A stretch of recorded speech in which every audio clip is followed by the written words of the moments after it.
नमस्कार। इस वक्त हम जयपुर के शहीद स्मारक पर मौजूद हैं और आप पीछे कुछ लोग देख पा रहे होंगे जो कि आरएलपी के झंडे लिए हुए यहाँ पर एक विरोध प्रदर्शन कर रहे हैं। क्या कुछ मामला है समझने की कोशिश करेंगे। तमाम लोग यहाँ पर फ्लैग्स है आपके हाथ में। आरएलपी के क्या मामला है, आज आपको प्रोटेस्ट करना पड़ रहा है? आज हम राष्ट्रीय लोकतांत्रिक पार्टी विचारधारा के प्रमुख कार्यकर्ताओं द्वारा, पार्टी के पदाधिकारियों द्वारा हनुमान बेनीवाल की जो बार बार थ्रेट मिल रहे हैं, बार बार उनकी सुरक्षाओं में चूक मानी जाती है और उनकी सुरक्षा में जो जवान लगाए होते हैं उनको हटा लिया गया है। और 2 राजस्थान पुलिस के जो सिपाही दिए थे वो खुद गंभीर रूप से बीमार थे, उनको साहब ने हॉस्पिटलाइज कराया। और भास्कर में वो खबर भी चली कि कैसे बीमार जो हेड कांस्टेबल थे, कांस्टेबल वो ऐसे लोग लगाए। हम चाहते हैं कि हनुमान बेनीवाल पूरे प्रदेश और देश में हनुमान बेनीवाल के चाहने वाले लोग हैं। हनुमान बेनीवाल प्रदेश का नहीं अपितु देश का चर्चित चेहरा है। हनुमान बेनीवाल की स्वयं की पार्टी है। हनुमान बेनीवाल प्रदेश में रात और दिन, चाहे वो उत्तरी राजस्थान की बात हो, चाहे वो दक्षिणी राजस्थान की बात हो, चाहे पूर्वी राजस्थान की बात हो, तमाम राजस्थान के वो जिले और तमाम राजस्थान की आवाम की आवाज वो हमेशा उठाते हैं।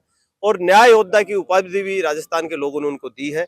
निश्चित तौर से हनुमान बेनीवाल को जहां भी लगता है और जहां लोग उनको याद करते हैं न्याय के लिए, वो वहां खड़े मिलते हैं। हनुमान बेनीवाल की सुरक्षा को लेकर हम सब लोगों को चिंता है। बार बार पुलिस के पास इनपुट है, थ्रेट है कि कैसे इनके पास जब इतनी हनुमान बेनीवाल को जान मान की हानि है उसके बाद भी सरकार सोई हुई है। इस सरकार को हम सचेत कर रहे हैं। हम आज एक ज्ञापन दे रहे हैं कमिश्नर साहब के मार्फत डीजीपी के नाम से कि आप समय रहते हनुमान बेनीवाल की सुरक्षा में जो तैनात पहले जो सुरक्षा थी वो व्यवस्था वापस मुहैया कराए। इस बात को लेकर हमने आज सांकेतिक विरोध प्रदर्शन करते हुए कमिश्नर ऑफिस यहाँ पहुंचे हैं और कमिश्नर साहब को हम एक ज्ञापन सुपुर्द करेंगे। अगर समय रहते सरकार नहीं चाहती तो ये आंदोलन प्रदेश व्यापी रूप लेगा। विशेष तौर पर विशिष्ट एकदम अगर स्पेसिफाई करें, क्या कुछ मांगे हैं, किस तरह की सुरक्षा आप उम्मीद करते हैं कि प्रशासन देगी? हनुमान बेनीवाल को पहले 8 कमांडो दे रखे थे जो AK-47 जो अपने गन होती है उसके समेत। तो हम चाह रहे हैं वैसी व्यवस्थाएं उनको वापस मिले और जो पहले सुरक्षा दे रखे थी वो तमाम जो सुरक्षा कर्मी थे वैसी सुरक्षा हम वापस हनुमान बेनीवाल के लिए चाहते हैं। अगर इन मुकदमों की अगर बात करें, मुकदमे अभी हाल ही में सामने आए थे कि समर्थकों पर भी की गए थे, कार्यकर्ताओं पर भी और हनुमान बेनीवाल पर भी। तो जब अगर हम बीजेपी से बात करते हैं तो उनका कहना इस तरह से होता है कि जो अशांति और एक अव्यवस्था फैलाने का काम आरएलपी के कार्यकर्ताओं द्वारा या फिर उनके लीडर द्वारा किया गया, जिसके चलते ये एक्शंस लेने पड़े। ये कोई एक्शन नहीं है, ये तो दुर्भावना और हीन भावना है सरकार की कि हनुमान बेनीवाल उनके कार्यकर्ताओं पर मुकदमा दर्ज होता है। इस लोकतंत्र में आप ये बताइए मेरे को, पत्रकार बंधु हो आप, आपकी बात निश्चित रूप से प्रत्येक व्यक्ति आप पे विश्वास करता है क्योंकि लोकतंत्र में पत्रकार चौथा स्तंभ, बहुत बड़ा मजबूत स्तंभ माना जाता है। निश्चित तौर से अगर इस लोकतंत्र में कोई भी विचारधारा विपक्ष की कोई भूमिका प्रदेश में निभा रही है तो आरएलपी निभा रही है। चाहे आप सदन की बात लो, चाहे रोड पे बात लो, चाहे तमाम वो राजस्थान के मुद्दे हो। आपने देखा कि कैसे यही वो शहीद स्मारक है जहाँ लगभग 160-70 दिन हम जो एसआई भर्ती को लेकर यहाँ बैठे थे धरने पे। और हनुमान बेनीवाल के एक आह्वान इस प्रदेश की जो राजधानी है उस मानसरोवर के अंदर हमने 1 लाख लोगों की, नौजवानों की रैली की और कैसे सरकार को झुकाने का काम किया। ये सरकार जब चुनावों में 2023 में जब चुनाव थे, देश के गृह मंत्री और देश के प्रधानमंत्री ने प्रदेश में आकर जब जनसभाएं कर रहे थे वो बीजेपी के पक्ष में, उनके ये शब्द थे कि हम सरकार हमारी बनेगी तो हम पेपर माफियाओं पे लगाम कसेंगे, एसआई भर्ती को निरस्त कराएंगे, फर्जी थानेदारों को वापस जेल में भेजेंगे। लेकिन वो तो नहीं करा पाए। हनुमान बेनीवाल ने जो बच्चों के साथ जो कमिटमेंट किया था, विद्यार्थियों के साथ, उस बात पर वो अड़िग रहे और 170 दिन उस आंदोलन को हमने गति दी। पूरे प्रदेश में यहाँ गिरफ्तारी दी, सीएम हाउस का घेराव किया और बहुत बड़ी जनसभा हमने मानसरोवर में की।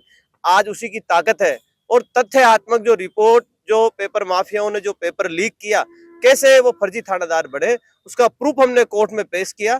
जब जाकर कोर्ट ने माना कि ये भर्ती में वाकई रूप से गड़बड़ी हुई है और उन नौजवानों के साथ गलत हुआ है।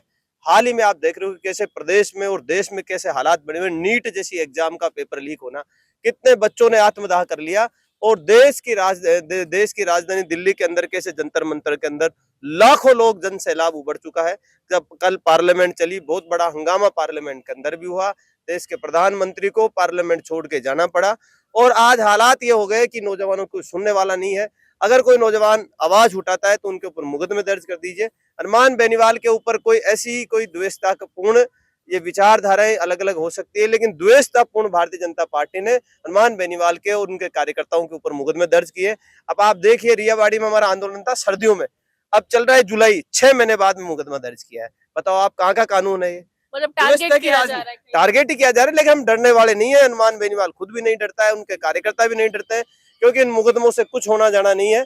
ये मुकदमे से चलते रहते हैं, राजनीति में कोई बड़ा इशू नहीं है। क्योंकि हम इस मुद्दे पे बात कर रहे हैं तो थोड़ा सा मैं अभी पहले का इंस्टेंस है ना उसको मेंशन करना चाहूंगी। मदन राठौड़ जो प्रदेश अध्यक्ष है बीजेपी के, उन्होंने अभी एक स्टेटमेंट दिया था जब ये मुकदमे वाला सिलसिला चल रहा था कि हनुमान बेनीवाल या फिर आरएलपी, मैं आरएलपी का नाम लूंगी, कि जो पार्टी के समर्थक है, जो कार्यकर्ता है, उन्होंने मेरी जान लेने की कोशिश की, मेरी हत्या करने की कोशिश की, इस तरह के बोल उनके थे। तो उस तरह से वो जस्टिफाई कर रहे हैं कि जो मुकदमे हो रहे हैं, जो सुरक्षा हटाई जा रही है, वो कहीं ना कहीं लोगों की सेफ्टी के लिए है। मदन राठौड़ जी जब डीडवाना कुचामन नए जिले में गए, उस समय आरएलपी के हमारे जो कार्यकर्ता बंधु थे, वहाँ की स्थानीय समस्याओं को लेकर बहुत दिन से आंदोलित थे, और वहाँ की जो मुख्य जो समस्या थी वो पानी की थी, बिजली की थी।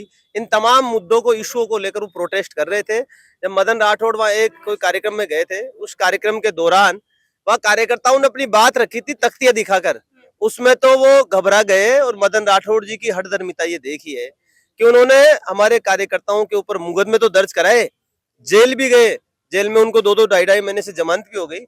लेकिन आप ये कहाँ का लोकतंत्र है, कहाँ का जो राज, ये लोकतंत्र नहीं, ये राजतंत्र हो गया।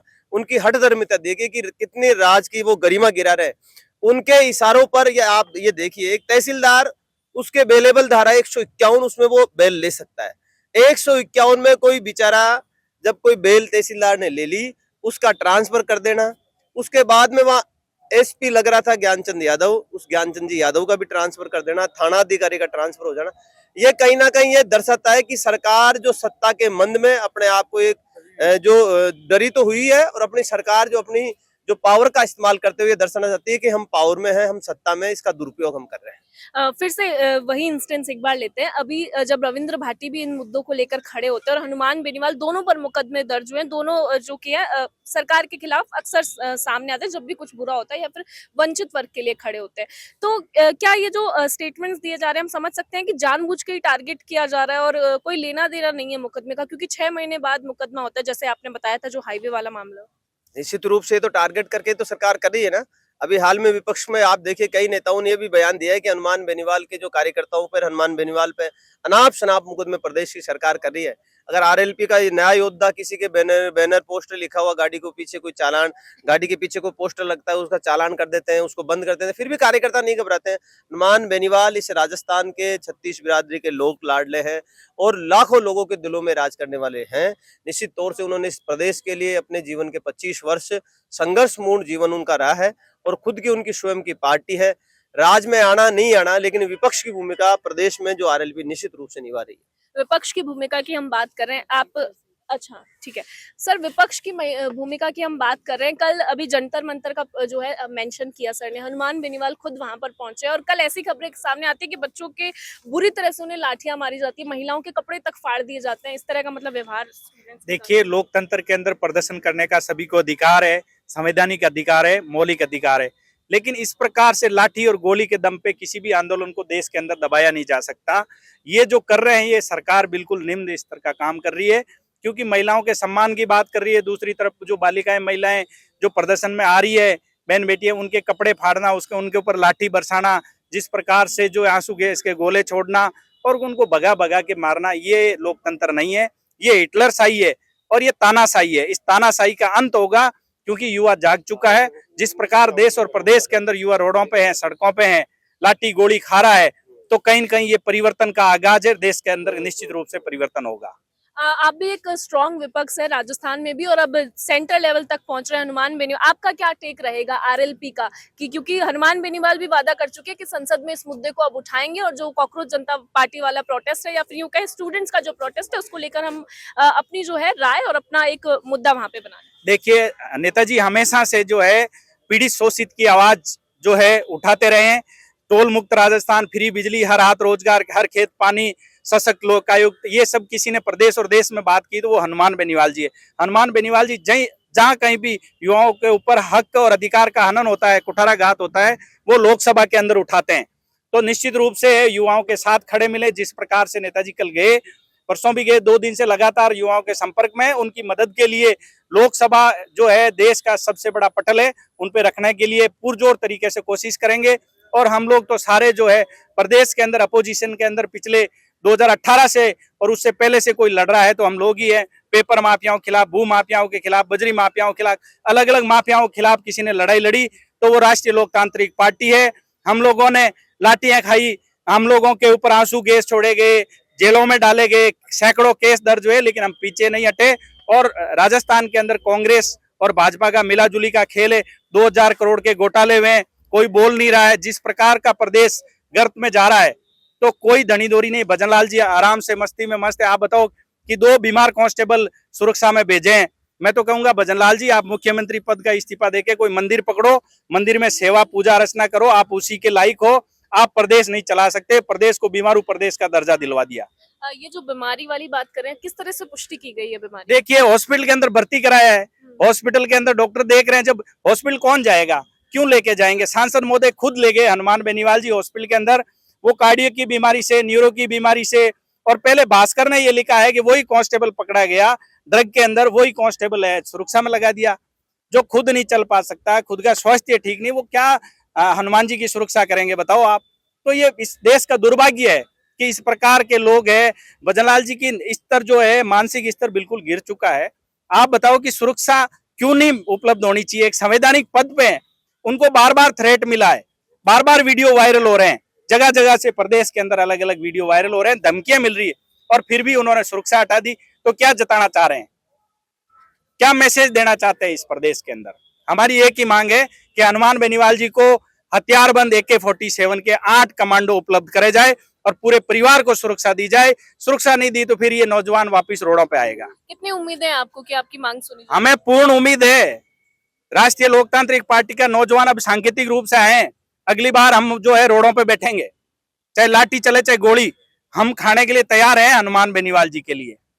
बिल्कुल, जैसा कि आप देख सकते हैं कि जो समर्थक हैं वो अपने लीडर की सुरक्षा की मांग आज यहाँ पर कर रहे हैं, और इनका साफ तौर पर कहना है कि हमारे जो नेता हैं, हमारे जो लीडर है, उनकी सुरक्षा के लिए हम हर वो जो है स्टैंड लेंगे, हर वो कदम उठाएंगे जिससे उनकी सुरक्षा सुनिश्चित हो सके। आए दिन उनको थ्रेट्स मिलते हैं, उनके वीडियोज जो है किस तरह के वायरल होते हैं, क्योंकि जन मुद्दों को लेकर वो अक्सर सक्रिय नजर आते हैं। RLP का आज ये विरोध प्रदर्शन शहीद स्मारक पर निकाला गया है, और इनकी मांग यही है कि जो 8 कमांडो है जो है 8 कमांडोज इनको प्रोवाइड किए जाए, हनुमान बेनीवाल को उनकी सुरक्षा को जो है अब सुनिश्चित किया जाए, और सरकार भी इसको लेकर एक स्ट्रॉन्ग टेक ले। मेरे सहयोगी संजय के साथ मैं सुशीला सोनी, जयपुर से।